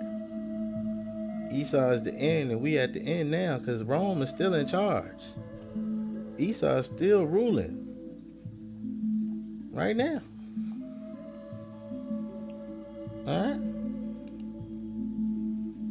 One more thing on here with Chat GPT, in case you didn't know. Alright? I don't think I really need to go over this. But the purpose of the New Testament was control over Israel. And that was from your boy Josephus. Alright? Especially after the Jewish-Roman wars. Alright? So they created a peaceful, submissive Messiah. He turned the other cheek, right? He was manufactured to redirect messianic expectations and pacify rebellion. So there you go, man. Alright? We know about this. Alright? Yeah. The New Testament was a literary and spiritual psyop. So they conquered you with spirituality, getting you to sell your soul to JC or any of these other religions, man. But yes, we got a couple more little links and we're gonna head on out. I got I kind of say the best for last. Let me see. Oh yeah, I gotta get this over here. In America is the oldworld.com. Alright, ancient Greece and ancient Rome in America. Look, man, that's in Sacramento. Look at that. Alright.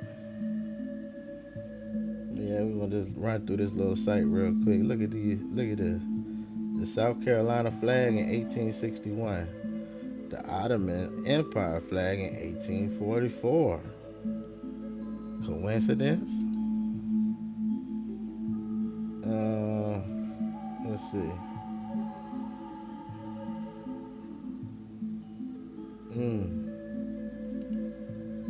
Oh. Here goes one of those Creek Indians. They saying the Creeks was the Greeks. Alright. He's a Creek. Chief Silas Jefferson. 1877, huh? There you go. Is that your Greek right there? Alright.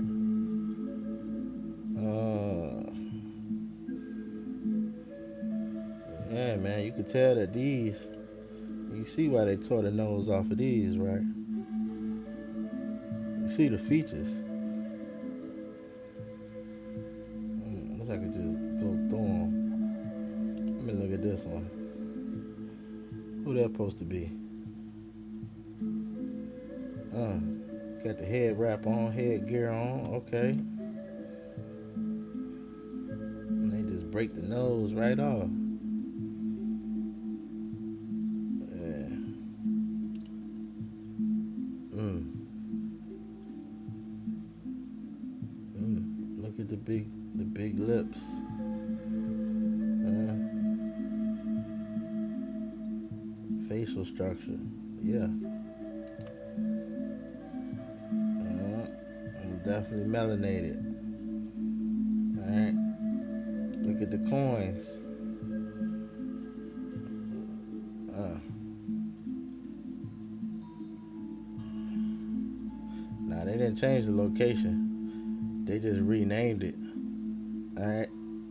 That's a Greek coin with the eagle on it. Roman coin. And now, here you go. What's the difference? Hey, same thing today. All right. You are still in Rome.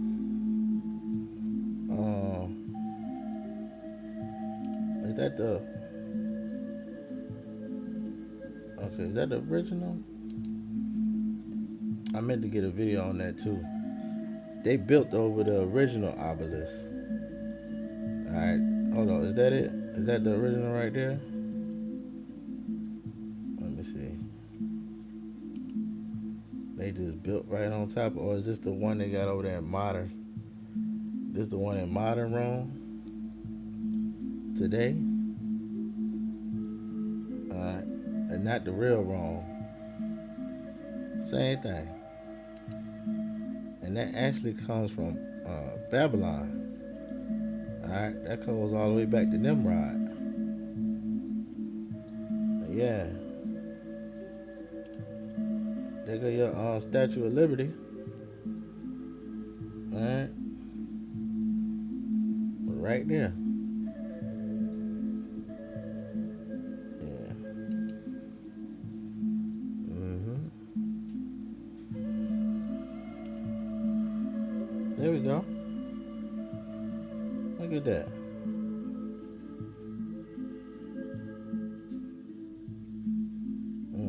He happy to take that picture, ain't he? That day. No, man. You look a little too happy, my brother.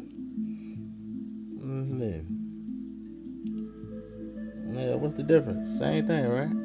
Vatican, DC, alright? Uh, all around the world, same song. Let me see.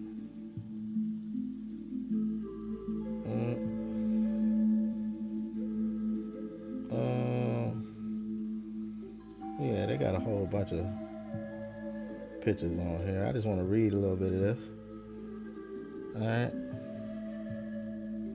So they calling the Greeks the Creeks on here. Alright, they saying the Creeks equal the Greeks. Okay. Columbia was a Melanite, so-called Black Creek Greek Indian woman before she was whitewashed to reflect the likeness of a so-called European woman. Alright. Yeah, we already got all that. Okay.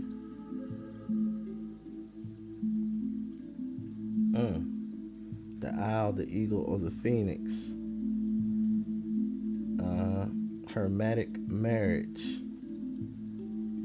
Alright. Virgin goddess Columbia, free energy, the land of Virgin Mary. Because Virginia, and Maryland equals Washington, D.C. You put Virginia and Maryland together, you got the Virgin Mary. And in between Virginia and Maryland is Washington, D.C. Right? Right in between. Oh, here we go. Okay, ancient Greece and ancient Rome was in America. Since Washington, D.C. was the first Vatican city in Rome, Maryland. Ancient Greece and ancient Rome was in America since Rome, Maryland, D.C. was the first Vatican city since America is the true old world. Washington, D.C.'s original name was Rome, Maryland. A branch of the Potomac River was called Tiber Creek, which was named after the Tiber River in Rome. Like Rome, D.C. has 7 hills whose names are Capitol Hill, Meridian Hill, Floral Hills, Forest Hills, Hillbrook Hill, Hillcrest Hill, and Knox Hill. Washington, D.C. also fits the description of the harlot Rome that sits on 7 mountains or 7 hills in the KJV. All right, and then they're going with that Revelation talk. All right, we ain't going with all that. Um, yeah, the obelisks are similar. So yeah, I think we get it now. I think we get it. I just wanted to get that one part.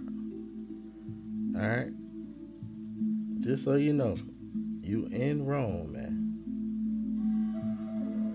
All right, Rome, Greece, everything. This is the old world, man. But when I was thinking about uh Edomites, I was looking up the Romanos, and Romano made me think of Ray Romano, and I like Ray Romano. But I thought it was interesting when I looked him up. He's born on December 21st, right? Winter solstice. All right. He's Italian descent, of course. All right. And this is what I believe some of the Edomites today, I believe some of them look like this. Maybe not all of them. All right. But yeah, I think a lot of them is hiding under this Italian name, man. This Italian background, right? He is of Italian descent. All right. And from New York, the son of Luciana. Lucy? Come on, man. Son of Lucy. Born on December 21st. All right.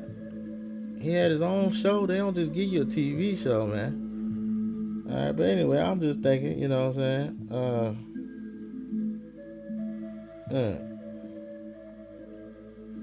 Yeah, but nothing against them. Nothing against them, man. But I'm just saying, man. This might be the face of one of them right here. All right. You know they mix their seed, right? So a lot of them don't even have that melanin tone like they used to. But interesting, man. Interesting. Anyway, moving on. I got one more site. Then get some scripts, and we out. I say the best site for last. Talking about black nobility, the Jesuit order, founders of fascism, Freemasonry, Illuminati, the Vatican, and Zionism. All right, they get mad when you talk about them now. So we just gonna run through this real quick. All right, this is everything that we was talking about in one. This is what they doing today. All right, remember Edom is the end. All right, we got these Jesuits, ancient pagan cult that infiltrated the Roman Catholic Church long ago. Alright, most people do know about this stuff nowadays, so I'm just gonna run through this. I thought this was interesting. The IHS, does that really stand for ISIS, Horus, and Sarah? I don't know. Society of JC. I don't know how people that's in love with JC can't see this right here. I don't know. Do they not know about the Society of JC? And all the death around them?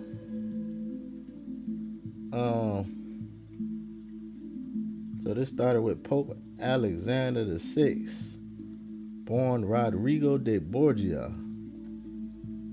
In Spain, 1431, was elected head of the Catholic Church and ruler of the Papal States from August 11, 1492 until his death in 1503. Alright? He JC commissioned Leonardo da Vinci to paint new Renaissance era paintings of JC, modeled after his son Caesar, which surfaced between 1502 and 1503. So that was his son that he was painting, man. Now this person that's running this site, they don't get it. All right, they still trying to defend. All right, they saying this is not what JC looked like. Okay, man. Oh, that boy looking. Oh, nah, man. Oh, nah. They got Wisdom of Solomon 14:15. For a father afflicted with untimely mourning, when he have made an image of his child soon taken away, now honored him as a god. Dang. Which was then a dead man, and delivered to those that were under him ceremonies and sacrifice. Dang, that joint describes it to the T, don't it? Wisdom of Solomon. Go check that Wisdom of Solomon 14:15, talking about your man JC, man. To the T. Alright. Look at this here. You got Hollywood JC. You got old school JC.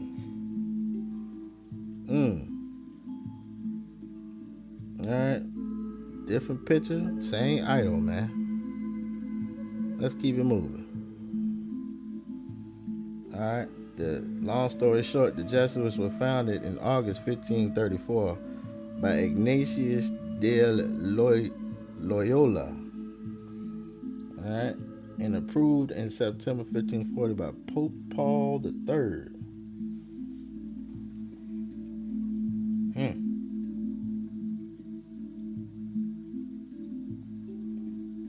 So that's Pope Paul sanctioning the Jesuit order in 1540.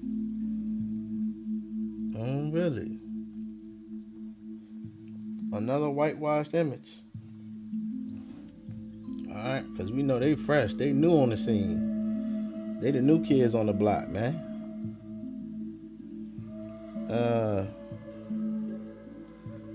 The Roman Catholic Church up to this point was losing its power over these nations because of the Protestantism, and the Jesuit order was a vessel they would use to bring all these nations back under their control again. So the Jesuits came through and saved the day. Alright, all this secret society type behavior. Alright, it's still on the dollar bill today. Yeah, man. Ain't nothing changed. This was founded on May Day, May 1st, 1776. So, same year, couple months before the independence, Declaration of Independence? This was really going on. This is what they was really doing. Alright. May Day. And that is actually a ritualistic day too. Alright. Okay, the Jesuits love to hide behind a front man, as in some kind of boogeyman scapegoat to take the blame for criminal behavior. Yeah, they like to use a straw man. Alright? That's why they put puppet clowns like Rockefellers. And I ain't gonna say all that, man.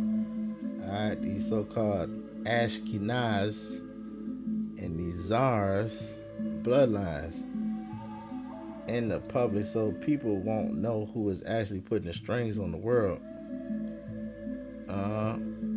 They're either directly or through their other puppet societies, puppet government agencies.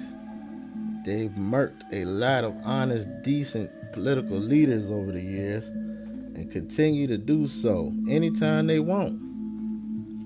Yeah. They do not tolerate any resistance from anybody. They are extremely bloodthirsty. They murked Lincoln, Kennedy, because they stood against them.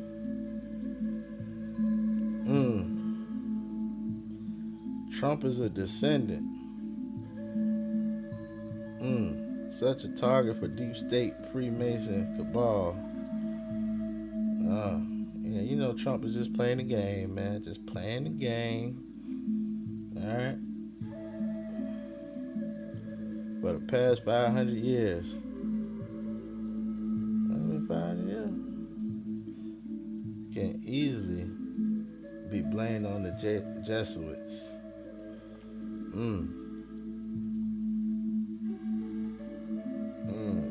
Doing all kinds of torture and murking all over Europe. Then they immigrated to America to start a new life where they could have freedom and live in peace. Is that right? Uh,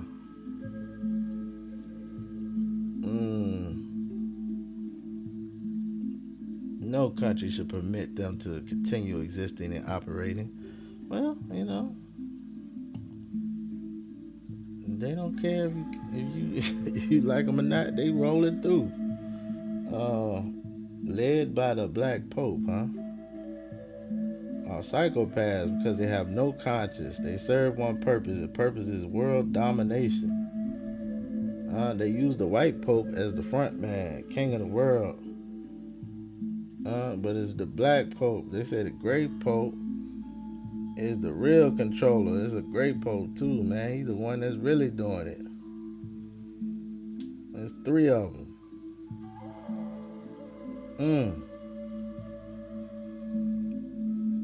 The original Men in Black. Is that what the movie Men in Black is based off of? Hmm? So this the guy right here, huh? Pepe. That's the guy, huh? Ain't like, I don't know. Okay. Yeah.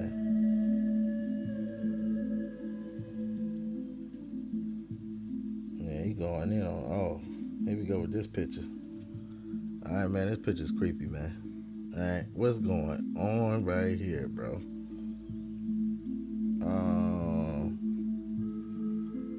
Yeah. They into some freaky stuff, bro. I mean, is this even a real human right here? What's going on, man? I mean, it look like a mask, but I don't even know. I can't tell what's going on here. What is this? That look like the Scream mask. That better not be his real face. Alright, we getting on out of there. I don't want to see that no more. Alright, let's keep it moving. And Pope Francis just sitting there chilling with him, huh? Chosen people are the true Israelites. Right. So this showing their bloodline, huh? So the green coming through Jacob, alright? 12 tribes. Here we go. They coming through Esau, who is the end of the world. Alright, it's brother on brother violence. Alright, and he done went and mixed with all type of stuff, man. He done spoiled his seed. That's why I said he might not even look the same no more. Alright. And here they go with the hijack. Boom. Get that out of here. Alright. But we already got. Yeah, there they go. There go their names. Alright. They hidden. Alright. They hiding. Esau's the end of the world. Jacob is the beginning of the followeth. Alright. The Ashy Mafia.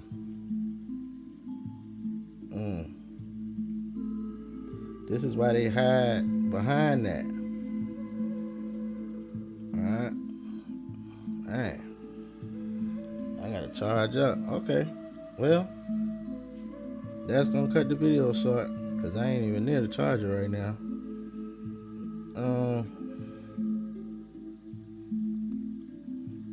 But yeah. Oh. Okay. Didn't those Jones get hit? Didn't they get struck by lightning or something not too long ago? Alright. That's the little, what they call them? The stone. They call them joints. All right. Yeah, the Georgia Guidestones. Mm. All right, now here you go. He going into everything on this site. All right. So all of these are the same. You know they all the same. And here go the 13 families that really rule the world. All right, these the ones you think rule the world. And these ones that really rule the world.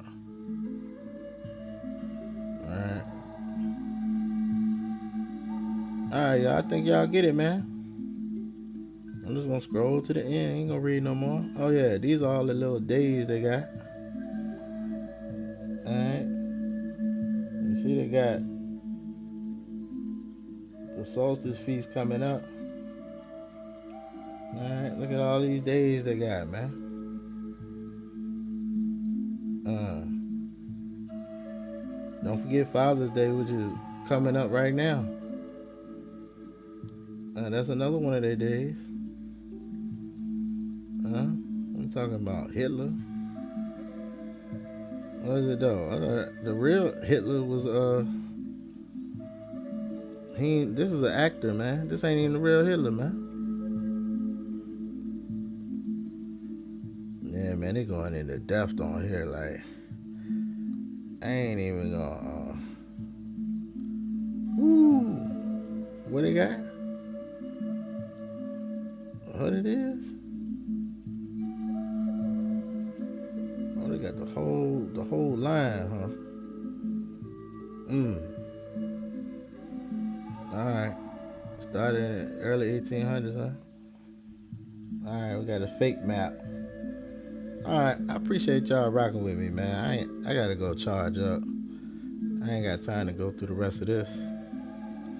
But yes, we gonna finish it all strong and get let's go ahead and get Psalms 83. We're gonna get it out the Septuagint right now. All right, Psalms 83, a song for Asaph. O HAWAH, who shall be compared to thee? Be not silent, neither be still, O HAWAH. For behold, thine enemies have made a noise, and they that hate thee have lifted up the head. Against thy people they have craftily imagined a device, and have taken counsel against thy saints.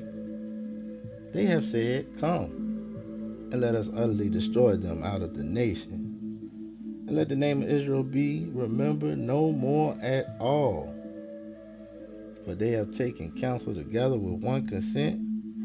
They have made a confederacy against thee, even the tents of the Idumeans, all right, the Edomites and the Ishmaelites, Moab and the Argarnes,